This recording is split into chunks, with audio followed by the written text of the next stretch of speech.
четвъртия турнир в националната верига по плажен волейбол. Константин Митев и Валентин Братоев срещу Калоян Вълчинов и Калоян Ботев. Митев бе избран като основен вариант от селекционера на България Силвано Пранди. Искам за Коцето да кажа, че съм изключително благодарен на него, понеже той не е наш треньор, а на Димитър Калчев и Димитър Механджийски, но въпреки това на международните ни участия с Борис Георгиев той се включваше като треньор безвъзмездно.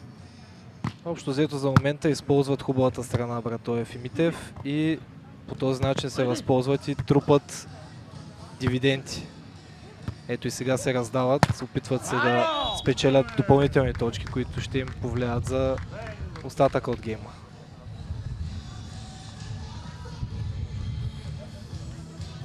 Две точки аванс за Митев и Братоев, като до последния момент не знаеш къде ще падне топката, за да я вземеш, дори да си се нагласил първоначално на правилното място. Точно така, Пепи. Тук дълго разиграние ще наблюдаваме. Според мен няма да има забита топка. Свали главата да погледне. Не се ориентира. Отново прехвърлена топка.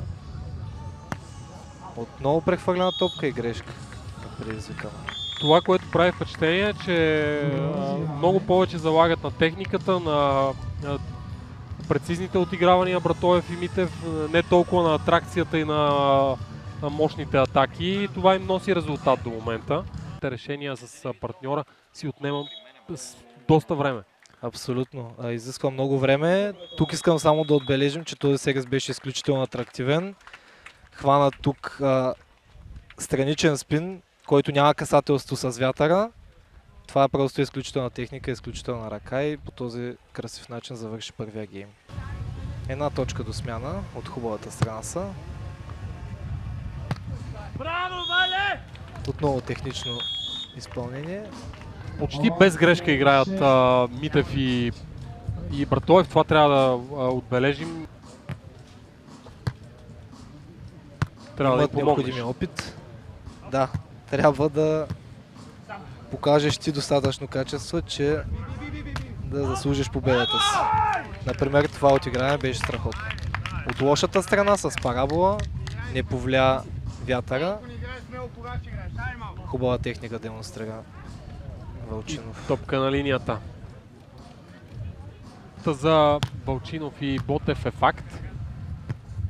И перфектна топка като дигане. Ботев се зачуди дали да прехвърля, но той е задължен да го направи, понеже това беше трети удар. И сега да видим неразбирателство, уникално взаимодействие между розовите. Много, изключително важна точка. Понеже сега плана максимум на Митев и Братоев е една точка от хубавата страна, 17-18 и после те отиват от хубавата страна. След броени секунди може би ще наблюдаваме новия шампион на бяла. Да видим. въпреки усилията на Калоян Вълчинов, Валентин Братоев слага край на матча.